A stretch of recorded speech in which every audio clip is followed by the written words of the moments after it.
It's Thursday again, tell everybody to lock in, grab some popcorn, a drink, and go and throw your AirPods in. It's the 1 hour show, constantly speaking facts. Bulletproof stats are always shooting from Matt. And when it comes to Kyle, you getting numbers and style. Jake is gonna educate you, he has that knowledge on file.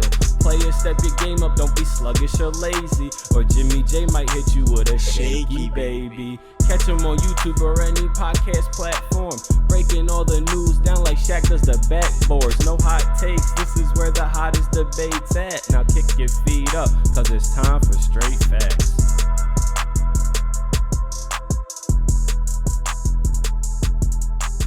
What's going on, y'all? Welcome back to Straight Facts, a sports show that educates and entertains, presented to you by the Up On Game Network. It's your guys. I'm James Jackson, Jimmy J, with my guys Jake Galli and Stat Matt Robinson. No Kyle Syrek. He's actually, we had to place him in the COVID. Yeah, he's entered the podcast protocols. Wow, the health and safety going to be reevaluated. Wow, we there was a chance that he played this week, but he didn't clear protocol. Sorry for all fantasy managers. You didn't get Kyle out of your podcast lineup in time.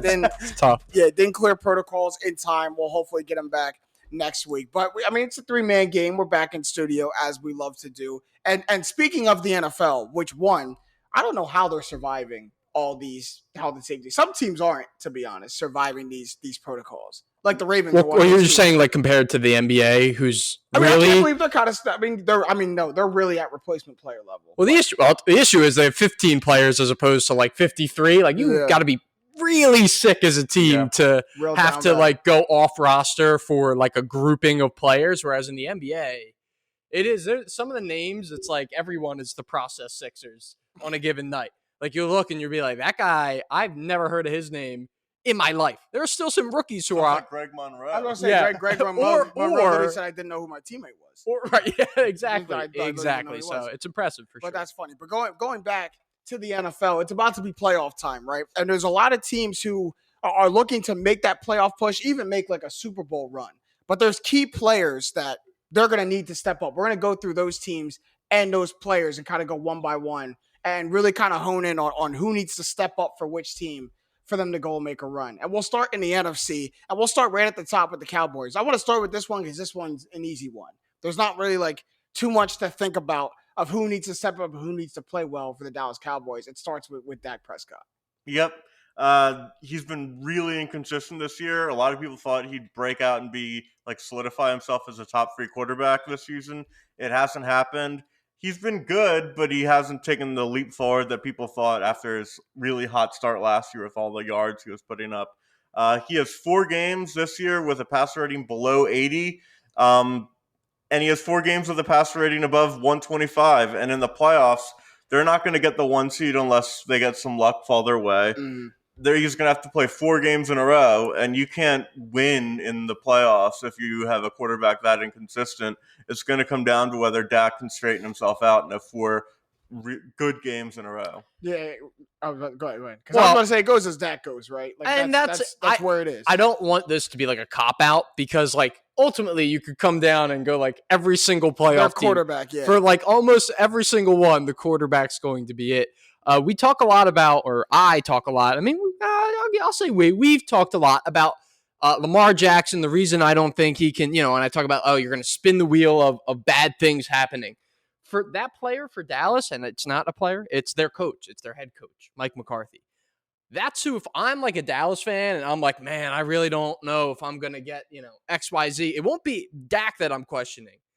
It would be Mike McCarthy that I'm most worried about. In a big situation, end of game, you need clock management. We've watched him blow it at least 3 or 4 times. He's good at it. It's not just something that happens to him. He's good at doing it. It reminds me of I will never forget how bad he blew that NFC title game against Seattle. Mm-hmm. Not going for a 4th and down at the 1 twice, and then mismanaging the clock when you have the 2. I was so mad. Was that the game that they had the onside kick that Seattle got to? Yeah. Very, very rough Packers game. Okay, so this comes down to, like, who needs to perform better in big moments. Because for the overall sense for the Cowboys, that's what it's going to come down to in the playoffs. Like, we've kind of seen you do it in the regular season. We've seen you do it in the regular season in Dak's rookie year. We know you're a very good football team. And if you go in healthy, it's going to be about you got to win when it matters. Like, can the Cowboys perform at their best when it matters, because that's when the lights are going to shine brightest. So you're saying it's more pivotal for Mike McCarthy to have to perform in those big moments. I do. And because Dak will have an easier job, in my opinion. I mean, it's hard to quantify like coach versus player, which job is more difficult.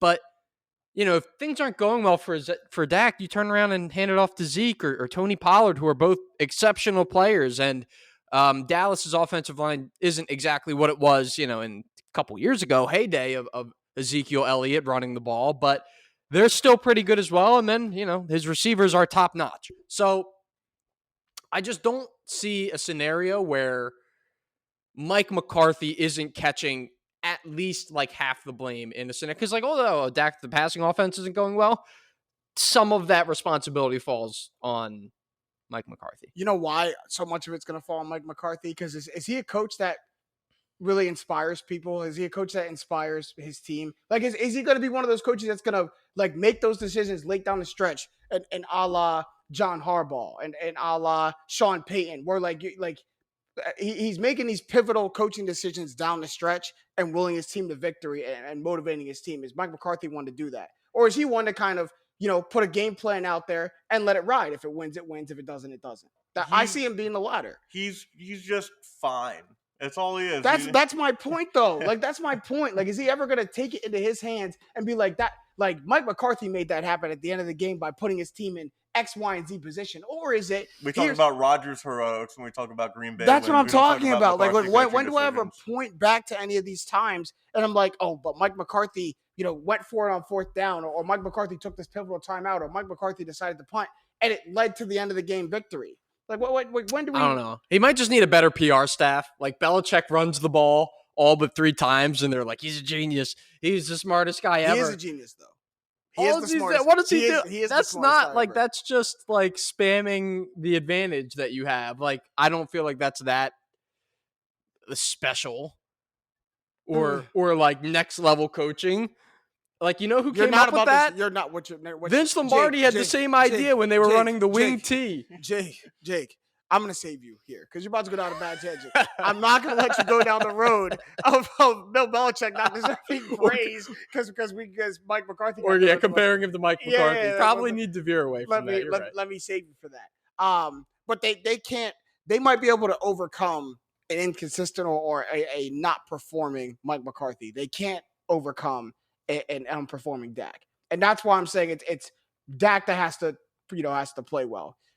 Because we've seen it used to be who makes the offense go, Dak or Zeke. It's clear that it's Dak in the passing offense now. So if he doesn't go, they're not gonna get it from anybody else. Maybe their defense will keep them into some games. They're gonna get them an extra possession. Like we've seen that now.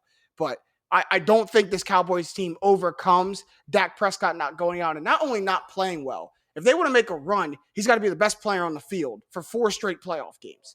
And that's what I'm not here to say whether that's going to happen or not. We'll get to that in a week or two. But that's what has to happen for the Cowboys to make a run. Mike McCarthy doesn't have to be like they can overcome that to a certain extent. They can overcome that. It has been a weird season for Dak. There's been ups, there's been downs, but when you look around a couple of the other NFC top of the NFC contenders. The Buccaneers offense has struggled. They got shut out by the Saints. Arizona has, they lost to Detroit among other things, but they also have some weird games as well. So I don't want to write Dallas off or write Dak off. One player, and we can move after this. One player who, and I don't know if they fit into key player. I guess they've kind of proven themselves there, but I put them more as an X factor. Is Trayvon Diggs. He's obviously had an insane rookie year. I'm gonna group the defense. Second year, excuse me. I'm gonna group the whole defense together. Like it's not just Trayvon Diggs that needs to perform, but I do think the defense needs to perform. Yeah. And I forget which one of you told me before the show. He's led up over 1,000 yards. Or he's close closing to it. In on it, which is insane. I'm having the same kind of epiphany revelation that I had. He's pre-show. feast or famine. Because think about that. There's majority of receivers in the NFL won't receive 1,000 yards, and he let up 1,000 yards. But it's tough. But that's a player having like 80 plus yards, 90 plus yards than you like almost every game. I mean, when you're following around, wide receiver ones, that's when you don't have your best game, they're going to light you up. And right. So he doesn't do that. That's a week to week. I'm not talking about 4 or 5 times here. That's a week to week basis. Like for you to have let up 1,000 yards. But does it okay if you have 80 yards receiving and I come in with a game changing interception? That's the age old debate, right? Because Trayvon Diggs, he did that last game. Started off the game with a pick, and then Matt, we just talked about it pre-show. A couple drives later, lets up a 50-yard bomb that should have led to a Washington score, but puts him inside the red zone. So it's like what? Try use an It's the given. He's a wild card is a more apt term, I think.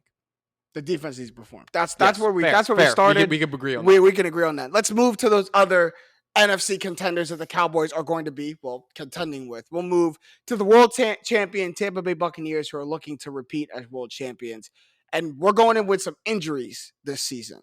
So the person to me who's got to step up has to play well. He's already doing it coming back from an extended absence is Antonio Brown. 8-0 when he starts, or when he's in the lineup, 3-4 this season. When he's not, comes back, has 10 receptions for 101 yards and just, absolutely shines against Carolina.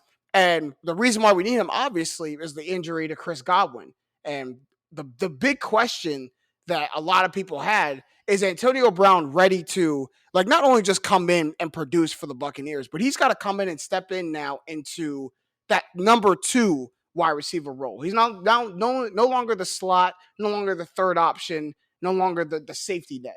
He's going to have to go and be a premier wide receiver in the offense. Can he do that? And if that first game being the number 1 wide receiver against Carolina is any indication, it's like, yeah, no problem. And I believe no problem. That's what, and I want to avoid a confirmation bias of the fact that he just had 10 catches, 100 yards against Carolina. Why is that a bias? Because that doesn't mean that he'll always be that good.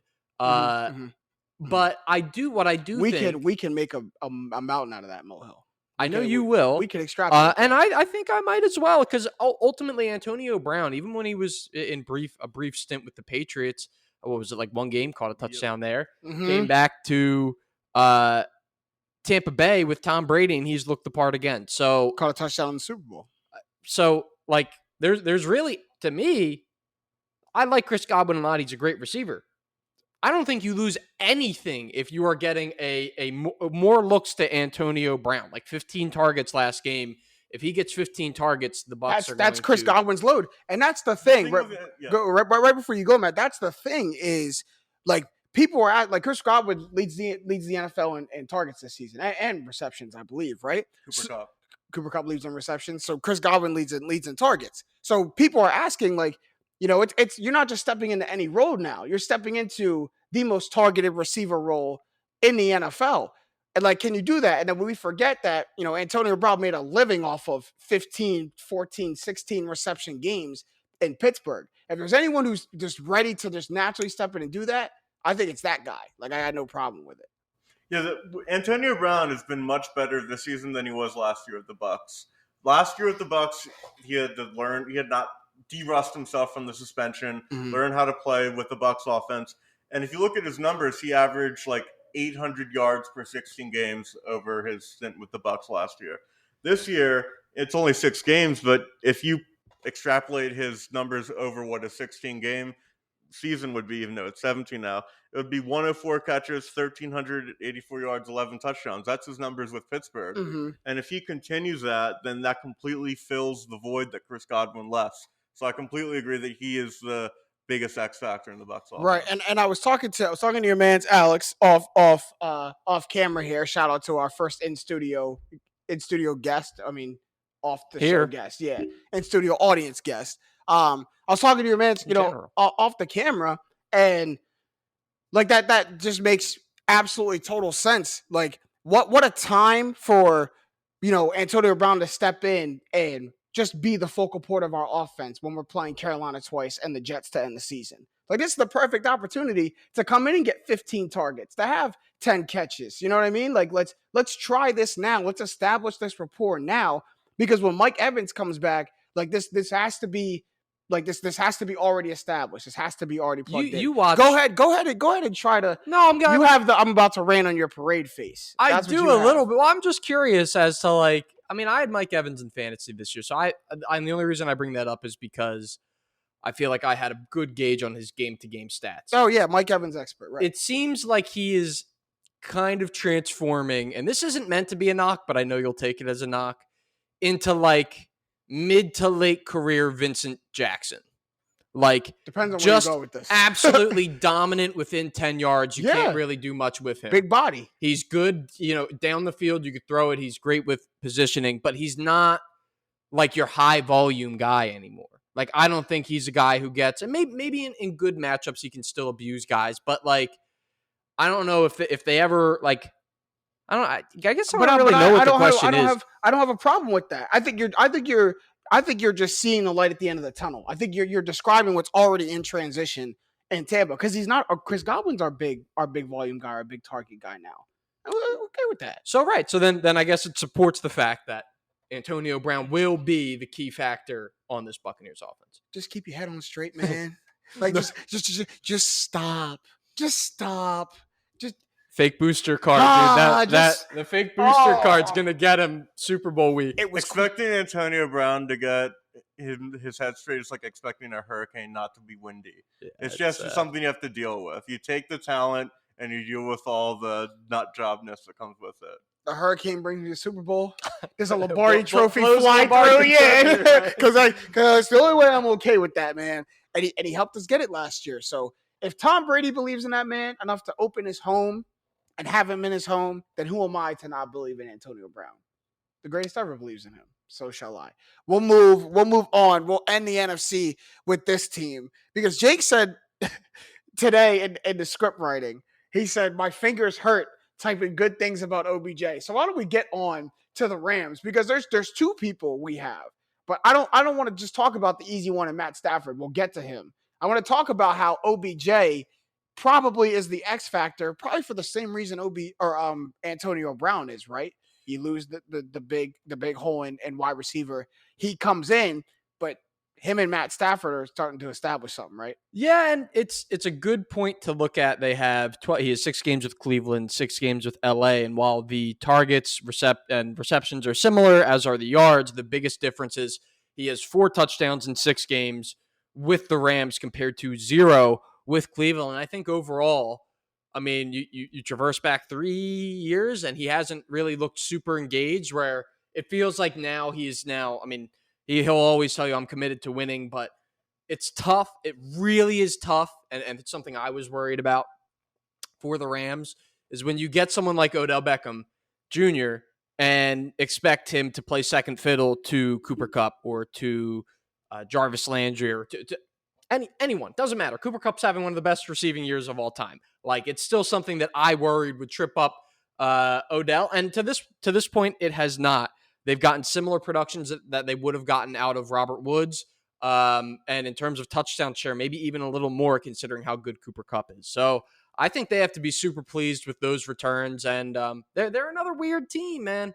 Another weird team where I don't know. Young Metro don't trust him. I don't know if I trust him. Young Metro don't trust him. OBJ's comeback has been overstated to me. Overstated. He's been okay with the Rams. He's not a stud receiver. Touchdowns make people think great because he's on their fantasy team. But his yardage numbers are roughly the same. I know one of those games he barely played any snaps because it was his first time with the team.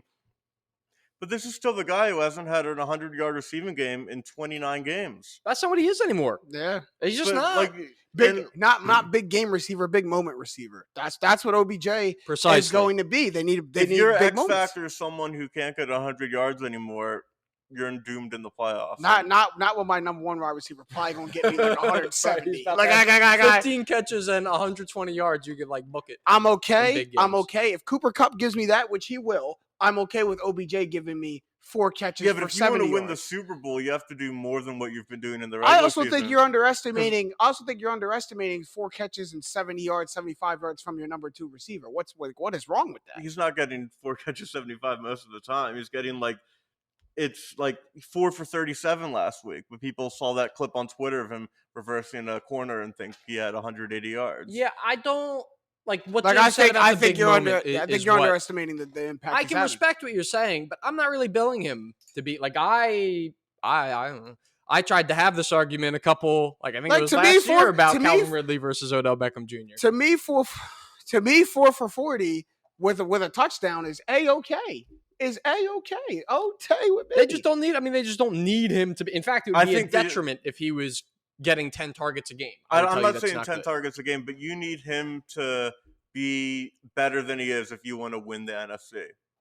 And I Because think Cooper Kupp has been unbelievable this year. Stafford's been better than Goff was. let's they're not in the top tier. Well, and to get in the top tier, they need an X factor like Beckham to take the leap, and I don't see it happening. I would agree with that. And I think that's where the fork in the road happens for you and I, is I do believe that happens. And I think any team to win a Super Bowl, you got to kick it up a notch when it gets to the postseason. And if we're going to kick it up a notch, these numbers go up a little bit for Odell Beckham Jr. And he's a guy that I think can do that. Matt Stafford's a guy in that offense that I think can do that. And I think it will happen. And I also think we're also glossing over their defense just a little bit, because it's a defense that, I mean, they've looked great against, subpar teams, looked great last time they played against a diminished Seattle team. But like, this is also a team that's gotten 40 hung up on them, 35 hung up on them. Like that can't happen. I got 2 all-pro players, maybe 2 of the best players like at their position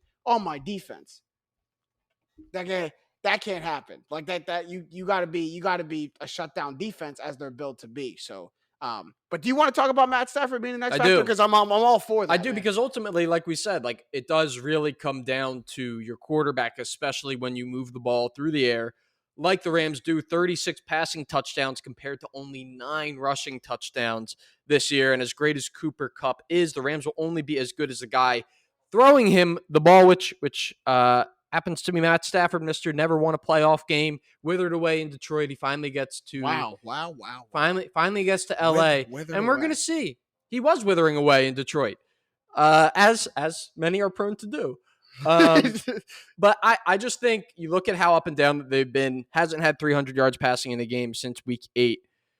It's going to take them being, I call them the Chiefs of the NFC.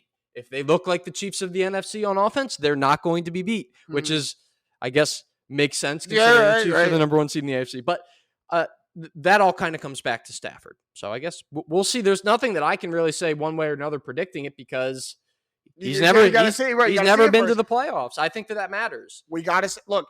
Sean McVay took Jared Goff to a Super Bowl. It's fair. If he could do that, you can do it with anybody. But he got a little luck from a missed PI. He got a lot of luck. But he's still in position to do that. But regardless, you got to kick it up. That second gear has just got to happen if you're the Rams. So we got to see that. We'll move on to the AFC. We left a little meat on that bow, but we'll move on to the AFC for the sake of time. And let's go straight to the Bengals when we talk about the AFC, because we hinted at this 2 weeks ago when we talked about AFC contenders, when we talked about the NFL, and when we went to the Bengals, and it looks like at times they can overcome this. Looked like last week they overcame this a lot.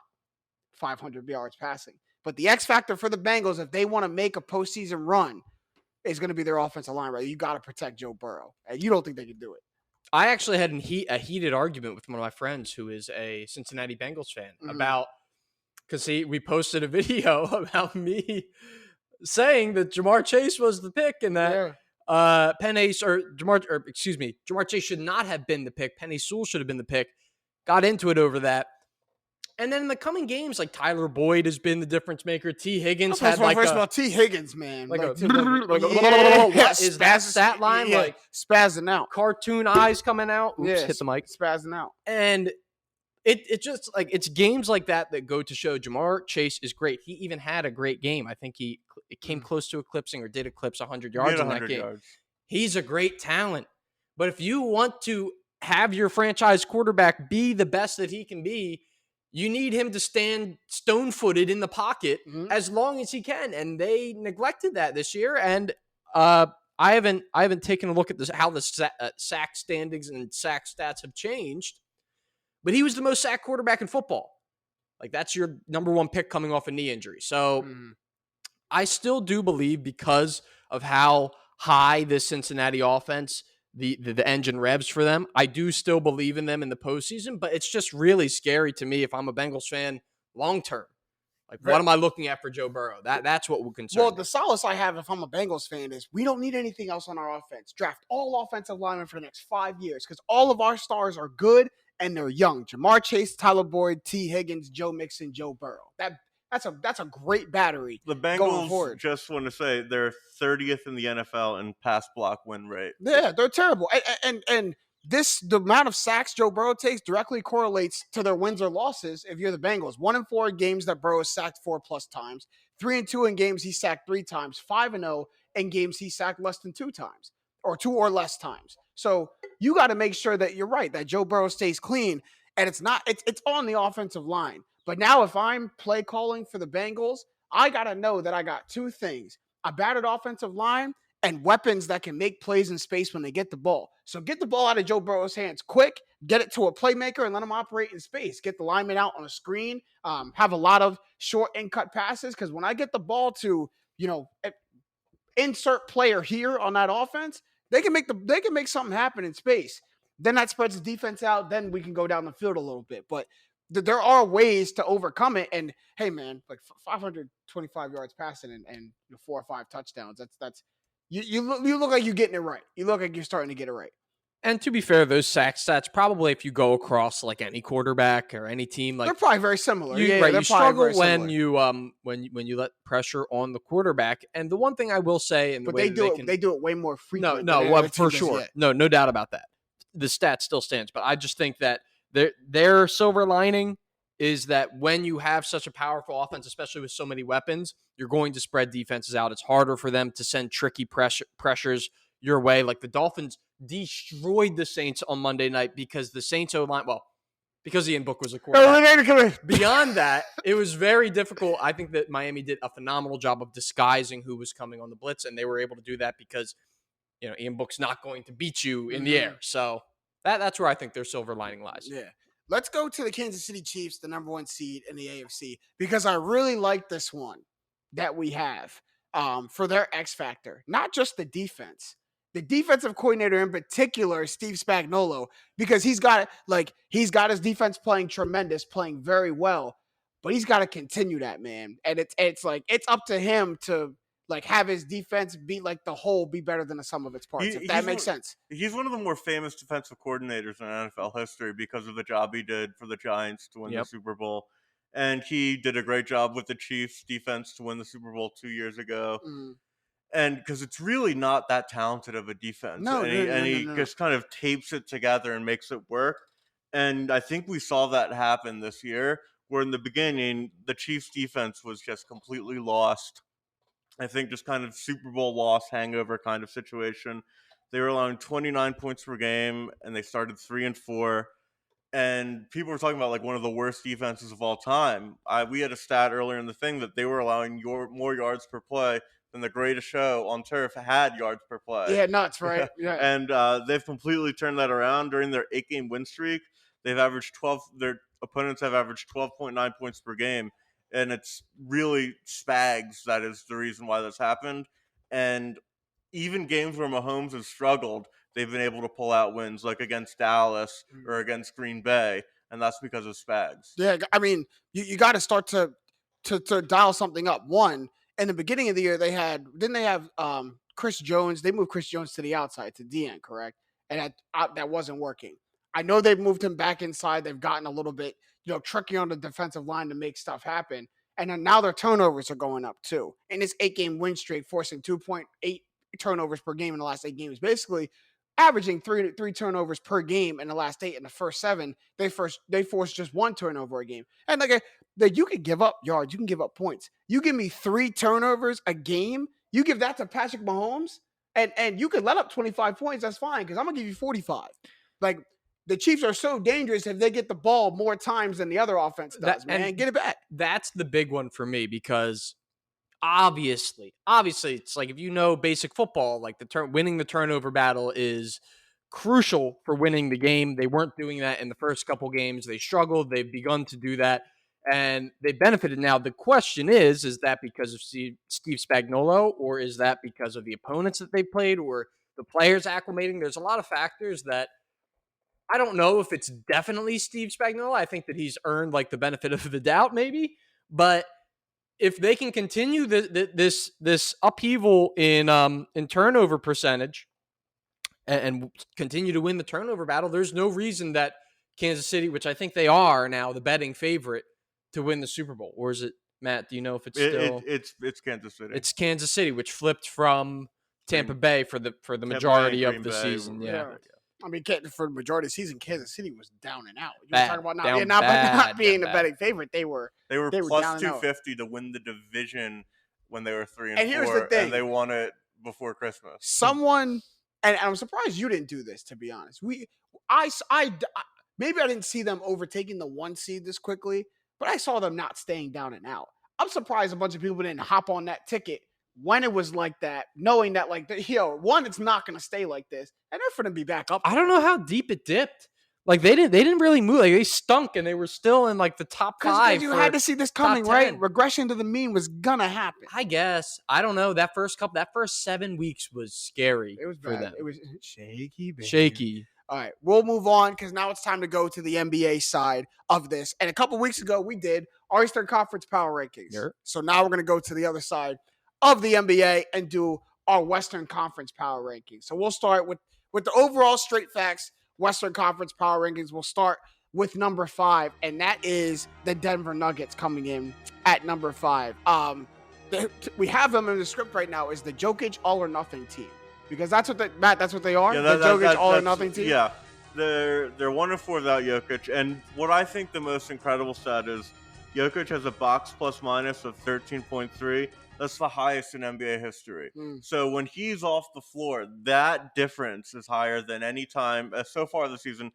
LeBron left the court, or Jordan left the court. Like, they're so bad without Jokic manning the middle and distributing when he needs to distribute, and Jokic is having just a career year in so many ways. Even though he was the MVP last year, his PER would be the greatest of all time as well. And I just think the dominance of Jokic awards them the 5th spot.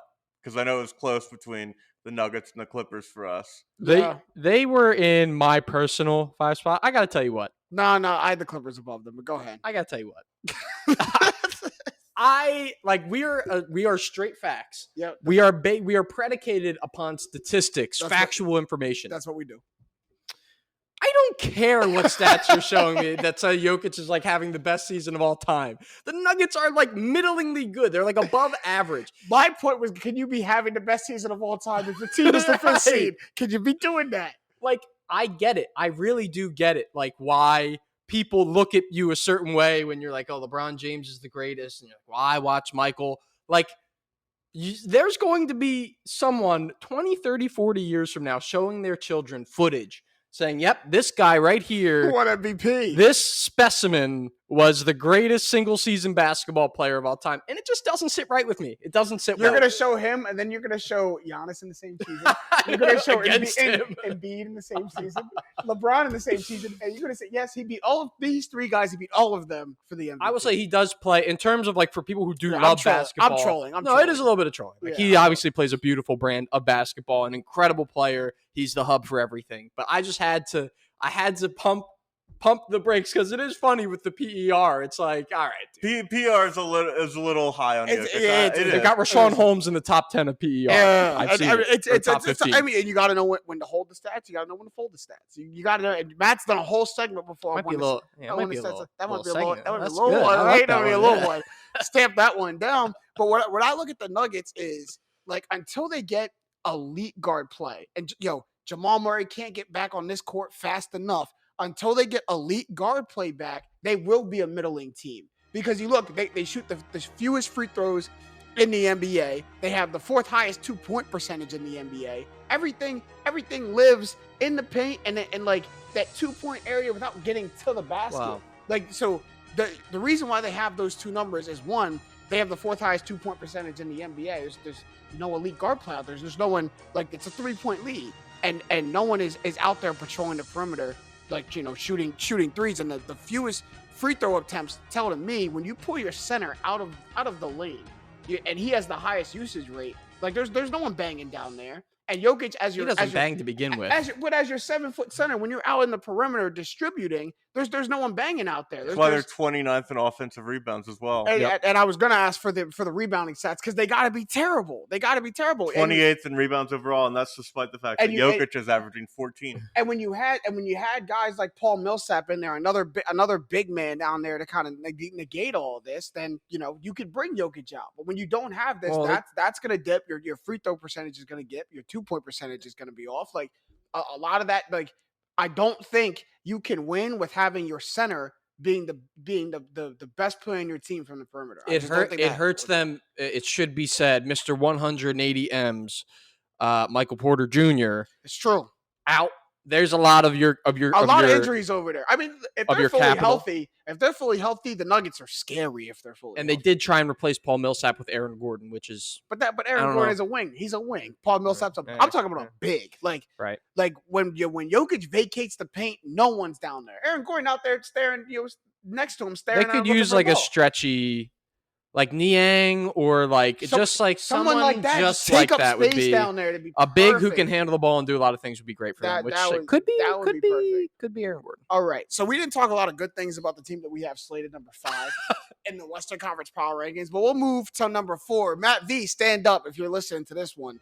The Memphis Grizzlies, which got all the makings, man, of being one of the most promising and exciting teams for years to come in the NBA. Cue that Jake was wrong about Jaren Jackson Jr. But we will move on because the Grizzlies are doing everything. They exemplify the West identity of strong play. Shout out grit and grind. This is what they do. 12-4 in the last 16. And let's remember, 9 of those without Ja? 12 of those without Ja. So you're telling me those first 12 they won, and you're telling me those 4 losses or no, they were 10-2 without Ja.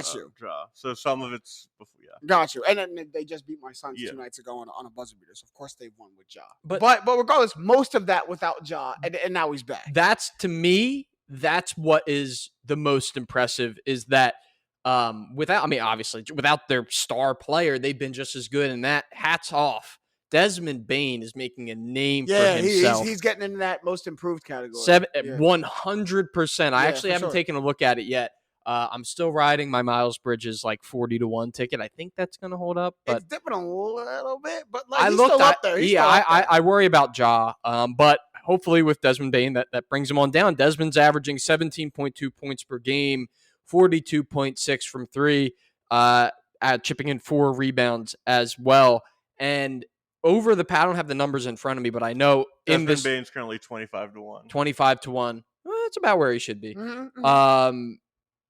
I still may bet him. But back to the Grizzlies, guys like him, Brandon Clark, Xavier Tillman, and then you getting better play out of Steven Adams, Jaren Jackson Jr. You can start to now you go down the list and didn't even mention Dylan Brooks, D'Anthony Melton. There's a ton of guys on this roster that could play starting minutes, that could do what Cam Payne did last year. Yeah. In this playoffs if given the opportunity. Absolutely. And when you look at a roster, that 1 through 12 plays extremely hard every possession, that's when you have a really good basketball team. You talk about this is a grit and grind team. They almost took the old mentality of grit and grind and threw a new school flavor on it with some high flying dunks and stuff. Because this, they to me they still embody that team. Shout out Taylor Jenkins, Penn grad. There you go. Yeah, for me, it's the fact that the Grizzlies have every excuse and reason to have been 14-21 instead of 21-14 with Ja out, with Dylan Brooks out. They only played 8 games together, Ja and Dylan Brooks, and the fact that they are persevering without it, when everything clicks for them, they're going to be. I still think the top 3, which we're going to get to, are kind of in a league of their own. Yeah. But they'll separate themselves from the middling. They'll be next up. Yeah, they'll be legit be next up. Yeah. It's funny because that's exactly their mantra, right? It's literally next up, next gen. And I got to call you out, James. You don't have them in your top 5. The Grizzlies? Dun, dun, dun. Wow. You got the Clippers letting Kyle's Paul George propaganda. I gotta give them props. I love experience when it comes to, and when I talk about power rankings, to me, one of the biggest factors of it is, can you make a deep playoff run? How likely are you to make a deep playoff run? And that's experience to me. And Like for all great the Grizzlies are, the thing they don't have, what they really lack, is experience. I mean, Steven Adams is like the most experienced guy there. It's not that, not too deep, not too knee deep in a playoff run there. So They that's beat why I went. Steph Curry in a playing game. They did do that in one singular game. Yes. You guys But have that's told what- me those games don't count for the playoffs. Yeah, though. That's true. what I was told. So yeah, there you go. So still haven't won a playoff series. We'll move on to the number 3 team we got. The team who's doing all the same things they did last year, but we saw it. And we saw it sputter. So it put them at number 3, and that's the Utah Jazz. I mean, look, tell me what's different about the Utah Jazz from last year and this year. And Matt, please don't take that so literally. I know You were about to get every player. The numbers were about The to fly. computation had started. I get the numbers aren't exactly 100% the same. But tell me overall what looks different about this Utah Jazz team than last year's. Even the roster. Is there a different player on the roster? There's got to be a different player. I don't know, man. Did they add Whiteside this There you year? go, Hassan Whiteside. Bing, Right, bing right. bong. There goes your big one. Their core is identical though. Like through 7 is identical. They were the 1 seed last year. Yeah, I get They it. had the best record in the NBA last year. And then what happened to offs? They lost to Paul George and the Clippers. Oh, go here. Okay then.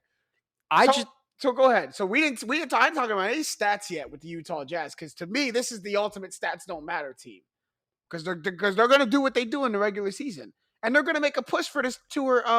This was 1 or 2 seed in the West. Watch. here it's just with them, it's just matchups. Like it's funny because ultimately, like every playoff series kind of comes down to who has the more exploitable matchup, but they know their system. Like every player down through 16, I think, is drilled very well. And they also have the pieces where, like, if Gobert goes out, you have Hassan Whiteside, who's in the same mold, who can come in. Not like the best NBA talent, but just in terms of when you talk about mold, looking at the player, Udoka Azubuike. There you go, Is that Kansas boy. That's how you pronounce the name? Yeah, you're really good at that. What's the yeah. name? What's the name? I couldn't say Khabib's name again. Khabib Nurmagomedov. No way. I'm probably, honestly, just I might no be, chance I could do that. butchering it up. But I don't even want to try. regardless, getting back to the Jazz, they know what they want to do, and they do it very well. And they exploit the fact that they have one of the best rim protectors in the league. Great. This is where we'll give Rudy Gobert his snaps. You're very good at your role. But what I think will ultimately come down to is Golden State or Phoenix. Can they win the matchup game? And I think ultimately they do. I'm gonna give the optimist view of the Jazz right now. Just You're not getting it from me. Yeah, so someone's got to, right? Someone's got to. I don't know if I truly believe it, but I'm gonna give the optimist. Go ahead, view. man. Go ahead. So after the Jazz lost in the playoffs last year, everyone was clowning them, laughing at Rudy Gobert, and Rudy Gobert Good times. did not. Rudy Gobert did not pull a Ben Simmons. Rudy Gobert.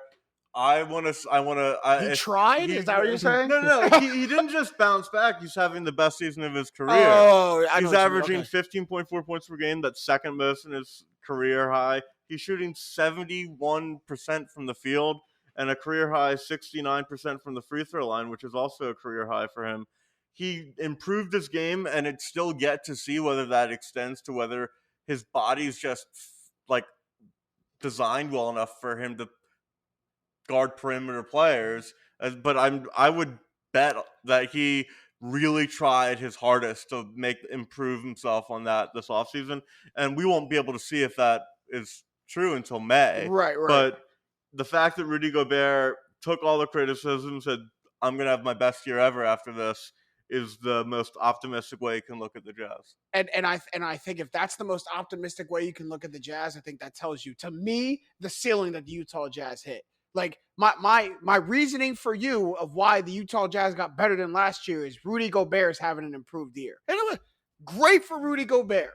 If I'm the Jazz, Rudy Gobert having his best year ever, that's not how my team wins a finals. Donovan Mitchell having his best year, which he did last year, but Donovan Mitchell again improving and having the best year of his career again this year, which he's not. He's having almost the same year he had last year, which is now we're spinning our wheels.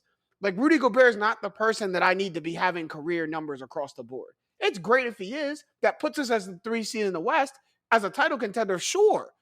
But that's not the leap that I want my team to make. Like that's not this. Like, imagine it for the no. I was about to get real disrespectful. I was about to get real disrespectful with Rudy Gobert, but I give the Utah Jazz their respect. They're a good basketball team. I'm just really unimpressed at this point. They're solid. Like, here's what, like, they are like the ultimate like gatekeeper for if you are a true contender. Which sounds simple because we talked about this 3-team tier. They're at the bottom of it. So naturally, if you want to get into that tier, you're going to have to hop them. But in their play style, even like if you're Ja Morant, you're going to have to play against the drop coverage of the Jazz, and in 7 games figure that out. I don't know if the teams under them that we have can do that. So for that reason, they're third. Yeah, sure, they're third. Well, sure, I now, think they're until I have almost a thord reason by not to. default because they're not better than the 2 that we haven't named yet. Yeah, that's what I'm saying. Right, that's what. They're not worse than the Grizzlies, Clippers. I got them Nuggets. second. I got them above Phoenix. I'm not doing this with you today. Leading the league in margin of victory. I'm not doing this with you today because you're already later in the episode. I'll foreshadow. He's already going to make me mad with what he wants to do later in the episode. So I'm not doing this with you right now. He does this on purpose. I know He's good at it. I know he does. I'm not going to let it. It's really close. It's really close to letting it win. We'll move on to number 2. Those Phoenix Suns that he's talking about, those Valley boys, who at one point, they kind of go back and forth with the Warriors on a week-to-week basis, so who has the best record in the league. Right now, they have the second best record in the league, so they're number 2 in our Western Conference standings. I mean, just it's funny because I get on the Jazz about being the same team as last year, and here we go. The Suns are pretty much, kind of the same team as last year, but they have improvements across the board. Jake, you have noted some deficiencies they have on their team. I don't want to get to those. I don't know if it's a deficiency. I don't want to it's get to more those of a it's more of a weakness. Like you can't avoid being weak in some areas when you build a team. So it's not really a huge knock on them. We talk about the strengths first. Chris Paul doing his floor general thing leads the league in assists. I believe is second in steals behind Alex Caruso of all people. But he's right there with it, doing his point guard things. Devin Booker was battling some injuries in the beginning of the season. He's back now, back to playing the all-star level. Your boy DeAndre Ayton, Puma fam, you want to talk about hearing the criticisms and coming back better this year. A much more physical and active DeAndre Ayton than we've seen in past years. He's playing for that money. Yeah, the money he got passed up for, right? And then they went on and gave it to that boy Mikal. Shout out Cats. They went and gave Cal DeAndre Ayton's money. But everyone, speaking of Mikal Bridges, playing great too, probably being billed as one of the best two-way players in the NBA now. Things are clicking for Phoenix. They're in a groove, and I think it's a carried over groove from the one they hit the end of the regular season last year. They just know how to do this thing. It's like we're going to stay this course until the postseason hits, but they're definitely in a groove right now. Yeah, whenever you have a pick and roll maestro that is like Chris Paul, or as we just talked about Utah, when it's really ingrained in your offense, it's in the regular season and the monotony of the regular season. Like, you just know how to control the pace of play. I feel like there's such a massive advantage when you can just dissect teams with the pick and roll, which is what Chris Paul does better than anyone. The one thing that I'll bring up about DeAndre Ayton, and this is why I wanted to make clear, it's not really. Ayton is a phenomenal 1 through 5 defender for what he is. Like, can really do a lot on the defensive end, but to get the most bang for your buck, if you're the Suns, you need him to be covering the other team's best player. Like that happened, you get the most out of Ayton when he is guarding a Giannis, a Jokic. And against teams this year that are 3-point shooting teams, 4 of their 7 losses, the Suns, have came to Golden State and Portland, 2 apiece. Those are the 2nd and 6th 3-point shooting teams, respectively, when you look at percentage of shots taken where it happens on the floor. So that's going to be, and we talked about the Jazz. We know the Jazz can shoot. We know the team we're about to talk about can shoot, the Golden State Warriors. So for me, more shooting's coming. And more shooting.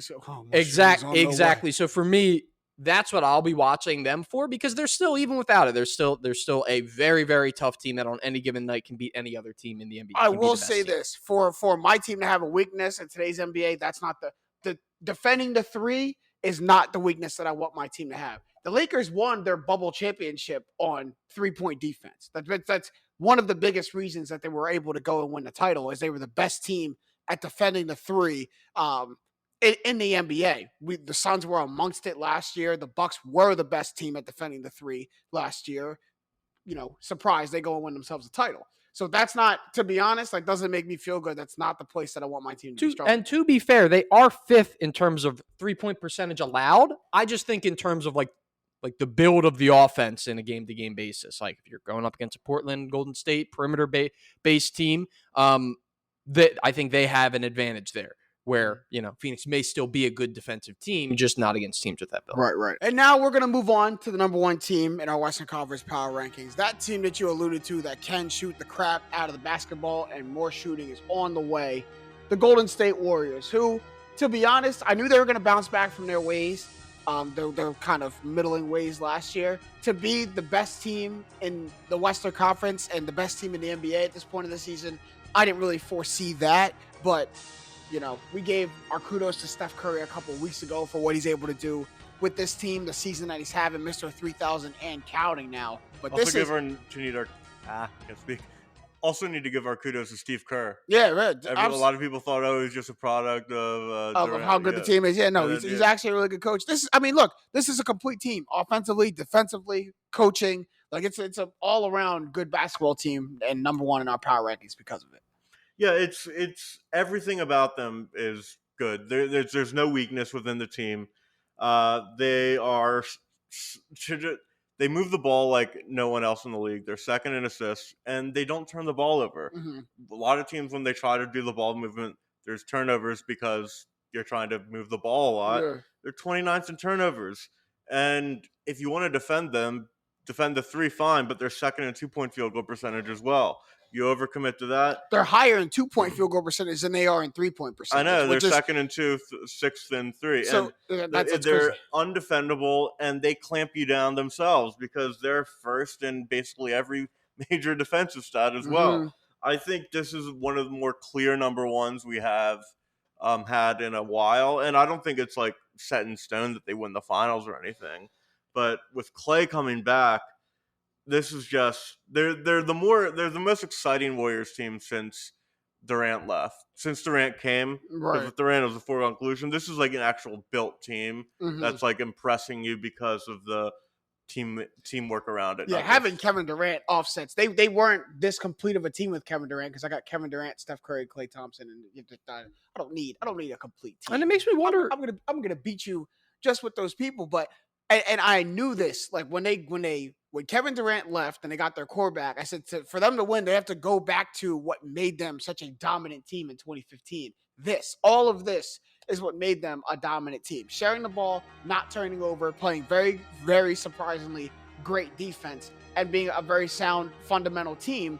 And they're literally just back to those ways. And by the way, they're 6th in 3-point field goal percentage now because the other half of the Splash Bros aren't there. Like once he comes back, like Clay is not a person that comes back and doesn't fit everything they're doing right now. He comes back and gives them not only 3-point shooting, but at a very efficient rate. He gives them great perimeter defense. He gives them sharing. He's going to share the ball too. Like he's just like it's Clay. Like it's the same. This is the same team. They're just a little bit older. And just ancillary, you replace Harrison Barnes with Andrew Wiggins. Oh, surprise! You still have Andre Iguodala. Like you got. That's what I was gonna say. It's like it's a lot when you look around. Still got Kevon Looney. Like it reminds you a lot of the teams that, well, for good reason, the core and the coaches are still there. But like it reminds you a lot of the teams. Instead of Barbosa, it's you have a guy like Gary Payton or Juan Toscano Anderson coming along. And I also want to point out like Jordan Poole could very well. Another 6 or another most improved candidate. This is way down the road. He'll move to the bench when Clay comes back, maybe. But like he's a guy who is young enough to after Clay or after Steph, like you might be set up. So I think Steve Kerr deserves the most props for what he's done with the bench pieces. You go down to even like Kuminga's been awesome on the defensive end. Gary Payton's been awesome. So there's a lot to like about the Warriors. Yeah, what's very scary is if you remember those Warriors teams that were dominant, it was their bench and their role players that stepped up so mightily and drowned you. I mean, Sean Livingston, I have nightmares about Sean Livingston. Oh, my God. And they're doing it again. Jordan Poole is stepping up. Gary Payton II is giving tremendous minutes. Jonathan Kuminga came in the other night because of a lot of players being out for COVID and injuries, gave them very good minutes in a win. So they're doing all the same things that the traditional Great Warriors teams have done and have won with. They're doing again, which just gets a little bit scary. But that rounds out our Western Conference power rankings. Number 5, the Nuggets. Number 4, the Grizzlies. Number 3, the Jazz. Number 2, the Phoenix Suns. And number 1, those pesky Golden State Warriors. All right, y'all. We'll move on to the last part of our episode. We got to move to this one kind of quick, but it's a fun one because this is the last episode of the year of 2021. My goodness, 2021's. Thank God 2021's almost over. Can't wait. Moving on along. Can't wait to see what 2022 brings, right? But this is the Straight Facts year in review. We got some awards to give out because we love giving out awards here on this podcast. So we'll start with a good one. Just simple, man. Your winner of the year. And I'll start with Kyle's because Kyle's not here and he wanted me to read this word for word. So Kyle's winner of the year, here it goes, is the NFL. And this is, and I quote, Kyle's statement, the NBA stinks right now. It's not fun to watch. No one is healthy, and there hasn't been a fun storyline all season. Not to mention, since there is this is a yearly award, the NBA Finals this year was Milwaukee versus Phoenix. Ill. You're a hater. On the flip side, the NFL had Tom Brady versus Patrick Mahomes for the championship, and is in the middle of one of the more fun seasons in recent memory.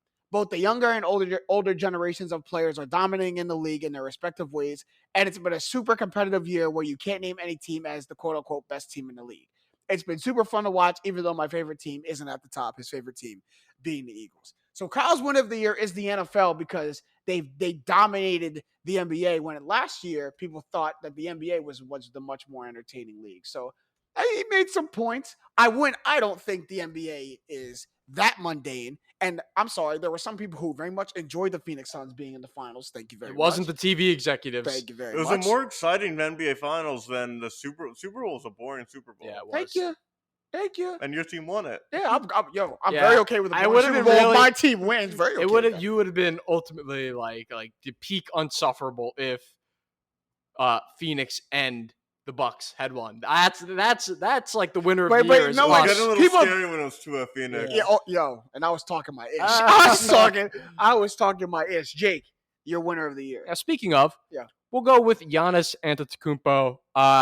After they won the finals, I remember us having a conversation about like certain spaces, Giannis's certain spaces, certain rooms, certain spaces. Giannis has now bolted himself into the greatest of all time contention, and maybe not just yet, but he at least puts himself on pace if he continues at this rapid pace where he's winning MVPs, he's winning all sorts of awards, and just in this calendar year, he won the All-Star Game MVP, then the Finals MVP, then an NBA title, all in the same year that his second son was born. So he launched himself into the Dirk zone, and he's still like 26. Yeah, exactly. He's 26. Exactly. No. He. Like when I say like launched is a great word, like propelled, catapulted, whatever moves you to someplace very quickly. He got there in the greatest of all time category. He's won every award in the book. Want to see something crazy? He wins one more title. He's into like the Kevin Durant type. Give him another title and another MVP. That'll be 3 MVPs, 2 titles, a Finals MVP, a Defensive Player of the Year, probably another Finals MVP, another Finals MVP, an All-Star Game MVP, a Most Improved. Like he's won every award in the book. Great year. How you let me run it down here? Winner of the year. I'm not even from around here. Like how you let him do that? Crazy. Stop, Matt. Your winner of the year. Georgia sports in general. Okay. Hawks had their first Eastern Conference Finals run where they won a game in their team's history. There you go. Much to my chagrin, Trae Young. People were clowning the Luka Trae trade forever. Now for a while. Now no one even clowns him because Trae's been a stud. Mm-hmm. And more with Georgia sports, the Braves won the World Series again. Much to my chagrin. Yeah, that's. They beat the Astros, won the World Series, which is better than the Astros winning. But it was the first time an Atlanta sports team had won a title since 1995, which was the Braves again. And you have the Georgia Bulldogs, who are in the college football playoff right now. They'll probably choke like they usually do. But they're playing a choker. But there's 2 chokers playing. That's very interesting. As for right now, they could win the title. So 2021 has been a great year if you're a Georgia sports fan. Yeah, I can't contend with that. And it's funny because the it's Atlanta sports, right? You got to throw Georgia in there because the University of Georgia, but it's Atlanta sports, and the mantra is that the Atlanta sports, like there's a dark cloud over Atlanta sports, right? It's going to all go wrong at some point, and For what it's worth, the Braves shattered that. They may have shattered that in the quietest way possible. Didn't even realize the World Series was happening until Yeah, game baseball's 3 in or a tough 4. spot, Yeah. especially with my relationship with it, which is fleeting. I mean, hey, if you don't have Jake Galli rooting for you, then your You're in sports trouble. league is done. Your sports You league might is be done. in trouble. I'm a radio producer. Yeah, Like that's I should true. know these things. That's true. That's I speak true. more about me than them. But That's whatever. funny. My winner of the year is none other than Thomas Patrick Brady. That one. That man. Because think of all the things that won that have all been said 1,000 times, but they bear repeating because it's in our segment. But 43 years old, goes and wins himself another Super Bowl. First quarterback to win it, or first team to win a Super Bowl at home. First year with a new team. Kind of really slanted the whole Brady Belichick debate into his favor. I think cemented his GOAT status. We have a guy to the far left of that panel who heavily disagrees that I'm not going to let him. Goat versus boat. I'm not. He's the goat, not the boat. That's all. I'll Alex, say. do you have to No deal more. with this too? What side are you on? You on the Brady side? You on the thank you. Listen to your friend, man. But you gotta take guidance from those that are in your life. And Alex got you, please. Tom Brady did so many unprecedented things this year that he's got to be the winner. And by the way, I don't think someone might be able to take Tom Brady, overtake Tom Brady for GOAT. I personally don't think it could ever be Patrick Mahomes because I think you'd have to beat him more times than he's beat you. And if they play in 3 or 4 Super Bowls, cool. But I don't Could play in 2. They very possible could play it too. And if they go 1-1, Patrick's got a fair shot on it. But he's got to at least tie. You go head to head. And he's got to not only tie in that, but he's got to overtake Brady in all career stats too. And then those are all hard to get to. So I think he really almost cemented that GOAT status for the foreseeable future. It's a 43-year-old guy who don't look done, man. That's my winner. We gonna move on to the other one, the other side, the other extreme, from the winner to the most hated. And Jake, why don't you start us with the most hated? I just want to state, we don't hate you per se. NMPG. But you've received the most hate, and that's going to have to be Russell Westbrook. It's not even the other guy. Here's why. Because the other guys on this list, actually, Rudy Gobert did not get a mention. But I feel like we sometimes are oh, well, I feel bad for just crushing Rudy Gobert. It's not even it's effortless the way that we crush Russell Westbrook. And Rudy Gobert. His play style, his contract. Mm-hmm. To be honest, you can't knock his demeanor on the court, but at times he's not my favorite player that I've ever, in terms of Sixers rivals, people I root against. So for me, it's going to have to be Russell Westbrook. Yeah, and NMPG. I recognize the greatness, right, but just not my point guard. Just not my point guard. But I don't think this is just from straight facts. This is he had to know that going to the Lakers, if this thing doesn't work, it's me they're going to point the finger at, right? Oh, you had to know that. Gonna blow they up, won a championship with those two guys. I'm the new guy. Even though AD's not going to come on this list, but he might. You know it's bad when no one's pointing a finger at Frank Vogel. Why is there... A LeBron team goes south and it's not the coach's fault. And it is rare that it's not. You are the most hated player in sports. You're the most hated player in sports. I realized that today. Frank Vogel has caught no stray bullets in this thing. Russ is catching them all, man. Yeah. Russ is catching catching them them when all. you have superstars. Matt, you're most hated. Ben Simmons. Gotta I be. really don't have to elaborate. No, Matt's running to the podium with this pick. Yeah, sprinting absolutely. to the podium. Absolutely. You're on a team that's the 1 seed. You stink in a playoff series. You get mild criticism, and you just pack it up. Now, Sixers fan over there, mild criticism For Philadelphia. I'm gonna I'm gonna keep it objective. Doc got a lot of heat too. He didn't quit. Yeah, true. I have problems with Doc, but can't. he came back. He didn't just quit on the. You say, "Oh, they got mad at me because of my rotations. I quit. I resigned." You know what is hilarious to me? I'm imagining Ben Simmons being in Calabasas in a hot tub on the hills. He's there right now. And his phone is ringing. Joel is popping up. Doc's popping up. And he's just like, that noise exactly. I will not answer. You know what I found out you could do? It's this. You could you just put palm right over the Apple Watch, turns it off. Silence. Yeah. He didn't hear said, not one buzz. Smacks DND. it. His phone was on DND. Yep. That's crazy. My most hated is the guy who's about to make his return soon. It's Kyrie Irving, Kai. Because you want to talk about a polarizing figure in sports. By the way, I think it's hilarious that we all have NBA players. I was going to say the same thing. Most facial recognition because they don't have like a helmet or anything. Right. Less of But it to me, it's Kyrie Irving, and it's for the wrong reasons, man. Like, it's like none of it is ever about basketball.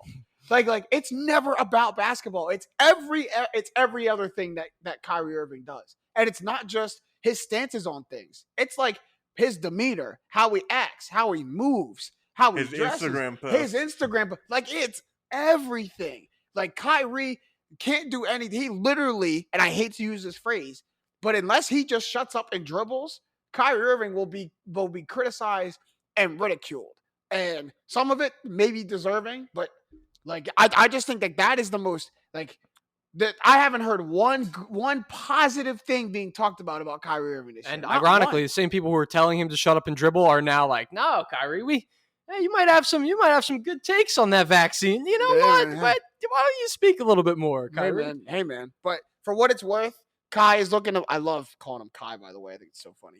But Kai is going to make his return. Still can't play in any Nets home games. So I think that's wild that you can't play at home, that you will only play on the road. And like in the playoffs, Game 7 of the final. Whoa! And you can't play? No, you think? Come on, man. We know that these sports leagues got pulled. Kyrie will be if they make it if and when they go to the playoffs or deep. They got Bradley Beal to get vaccinated. DC did a mandate. Now Bradley Beal's vaccinated. No, I'm talking about the other. I'm talking about the other way, partner. They will bend rules to put Kyrie Irving on the floor. We'll see that. All right, this next one, it's going to be the Try Again Next Year award. I'm going to read Kyle's again because Kyle's is really good. Kyle said LeBron James for Try Again Next Year. The Lakers were the 17 in this past postseason and got bounced in the first round of the playoffs for the first time in his career. He then scraped together the entire roster, built this quote-unquote super team of old heads, and yet are currently 16 and 18 and not even in a playoff spot. Try again next year, LeBron, ...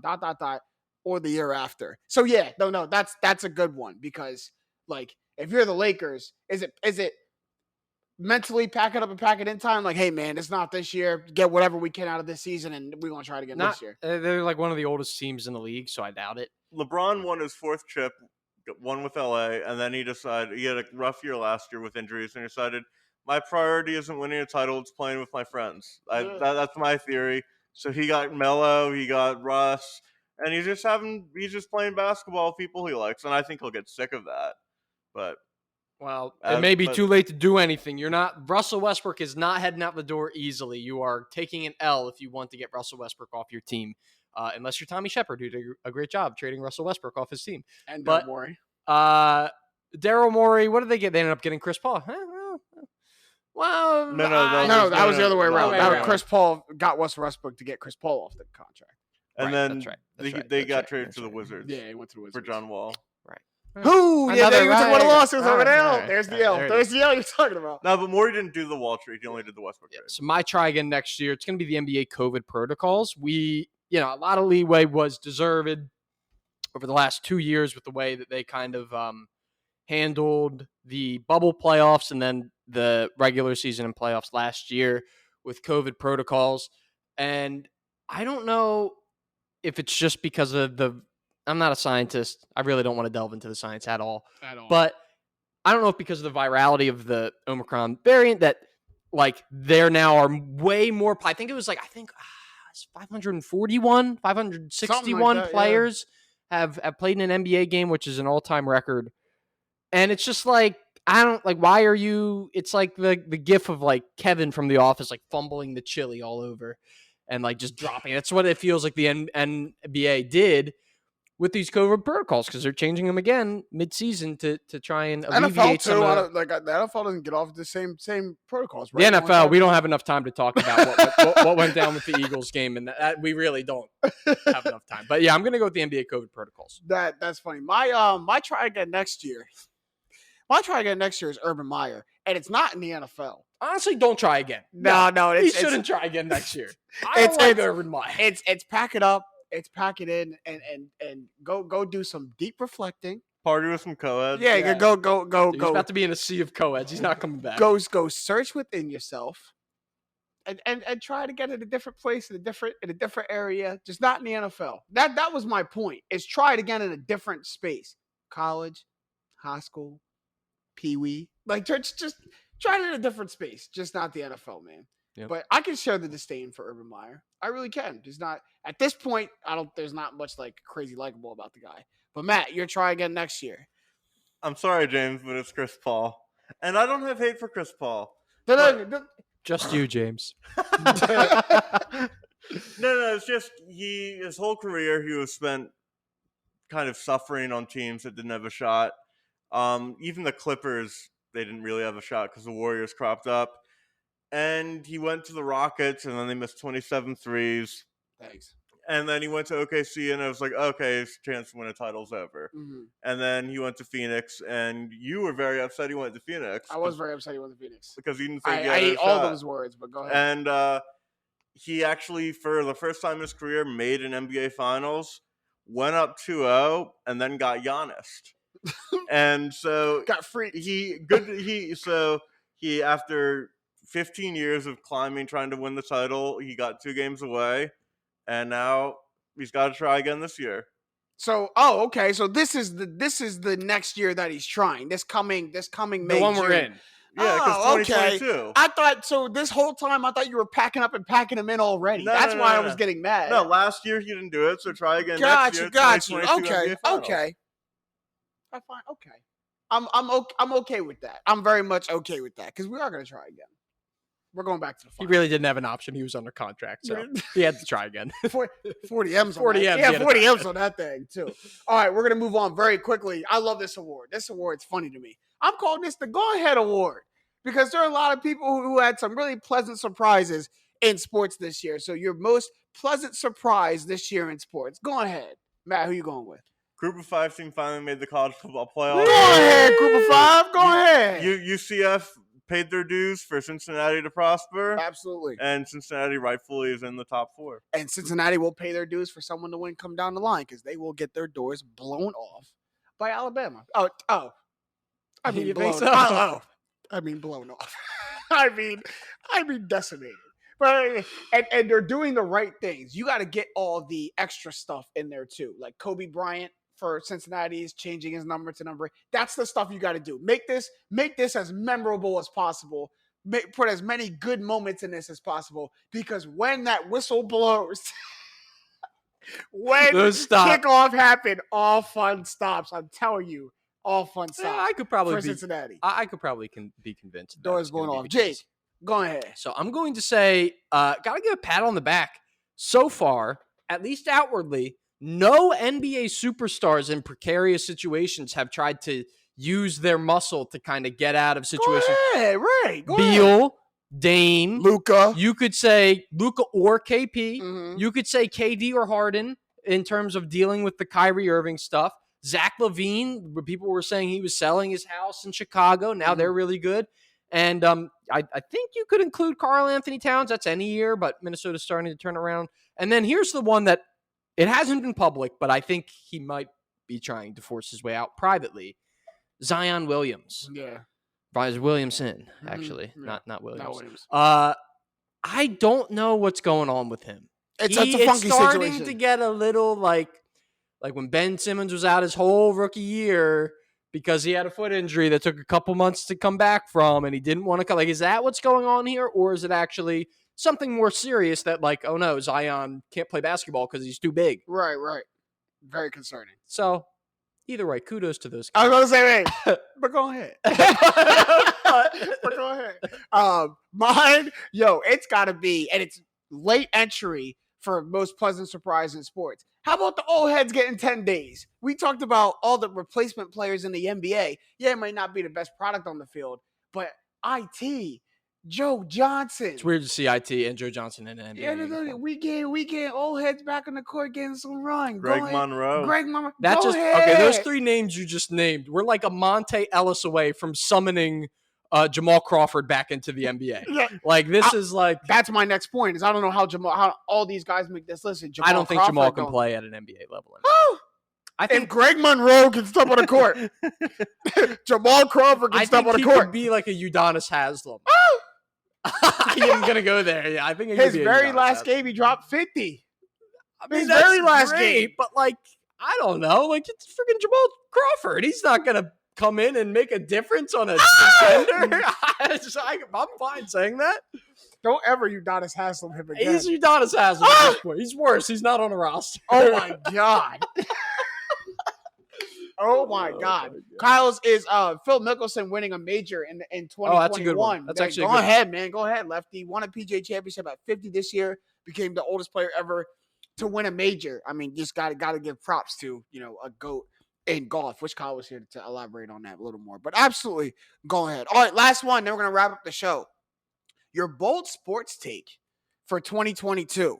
So when next year rolls around, what you think is going to shake up the sports landscape? Jake, you go ahead. This is a good one here because I'm starting to actually believe it.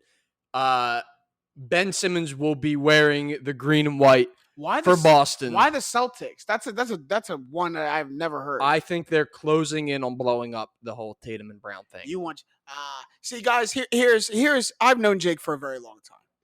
And Jake's predictions come from an inward desire a lot of times.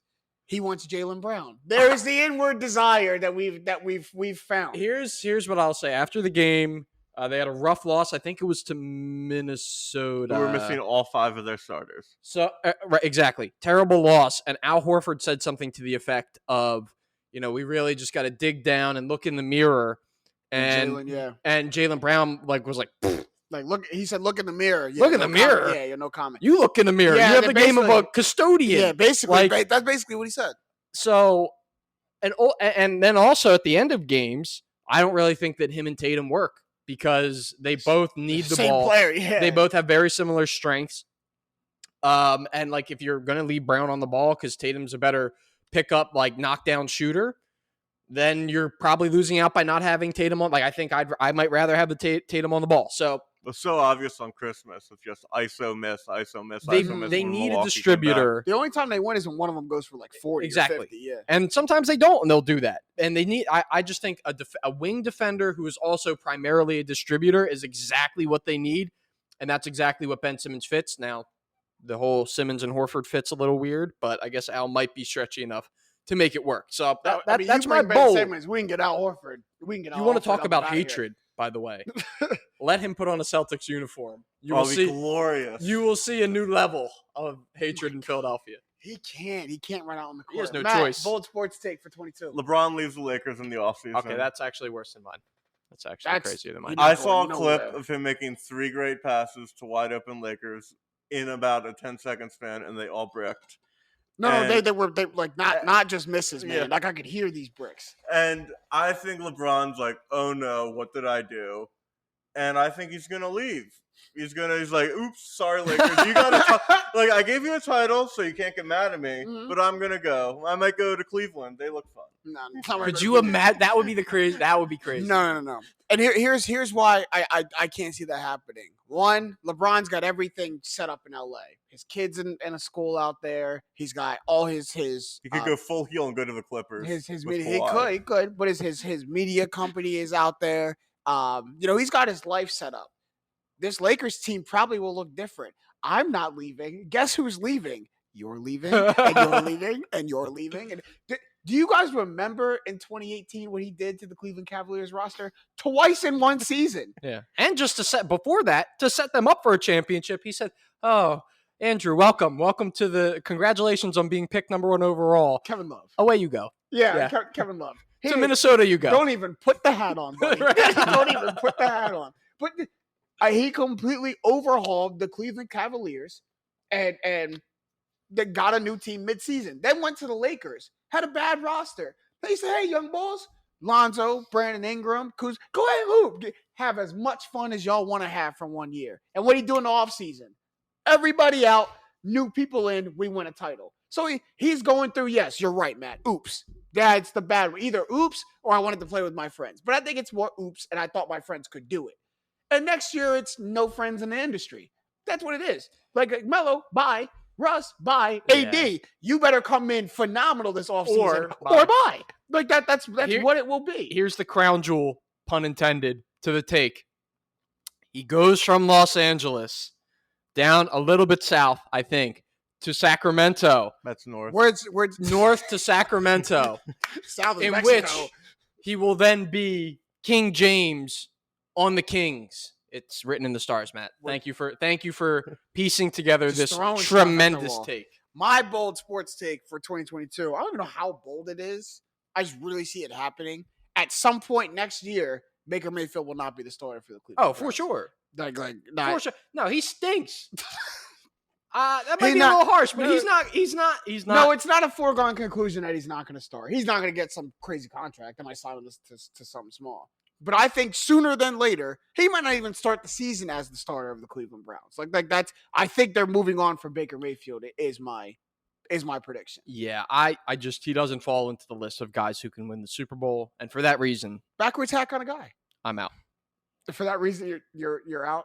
To be fair, And the then Browns. Listen, To be fair, the Can I Browns ask don't the fit other into the Sharks? mold of a team that could ever win a Super Bowl. So. that's Yeah, what. right. Oh yeah. You don't think It's you the don't think ultimate combo. a running first team with no premier wide receivers can win a Super Not Bowl? if they're named the Cleveland Browns. No, that was sarcastic because the team can't win a Super Bowl like that. We're gonna move to Kyle's really quick. His is Aaron Rodgers will win the Super Bowl, and both him and Devontae Adams will stay in Green Bay. That is a bold one. That's bold because that's not happening. There's that last That dance. is You can't put Michael Jordan and Scotty on your Instagram story instead. I'd stay. You got to answer the question of why He's you been do that. complaining all season. In terms of Rodgers, he better not stay, or I don't want to hear another piece Ah, about Green don't Bay complain.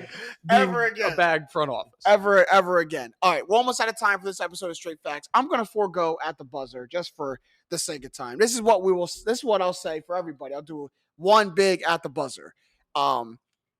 Like stuff can really change in a year.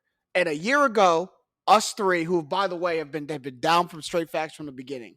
A year ago, December of 2020 or January of 2021, we were doing this over Zoom, and like we were just trying to do the best if we could of continuing to get good content out to people. But it was hard, man. We were in the middle of a pandemic, struggling, not knowing how we were going to get in person, no sports. Like we were running on fumes here, people. And for the 15 people that stuck with us every episode, you knew it.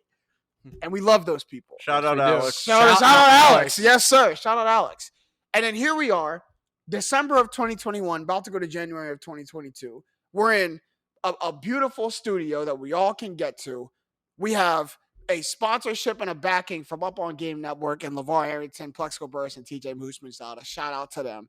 This podcast is moving in a great direction. Like, I couldn't be one prouder of the job that us three and Kyle have done with this podcast. Can't be more appreciative to LeVar and company for recognizing the greatness. But man, just like guys, like stay down, stay working, because you don't know, like tomorrow it could change. And before all these changes happen, if you would have asked me the day before if it's going to happen, I would have told you straight up to your face, no. Because I had no idea the next day it was all going to change. But we all just kept working at it. And man. thank you also.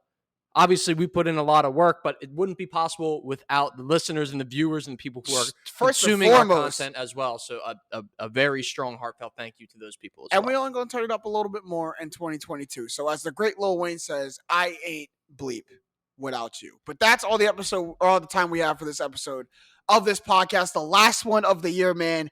It was a great one. Shout out again to Up On Game Network for the sponsorship. We'll see you guys very soon. But for our guy, Kyle Syrek, in health and safety protocols, we look to activate him back up into the new year. But I'm James Jackson. It's been Jake Galli. That's Matt Robinson.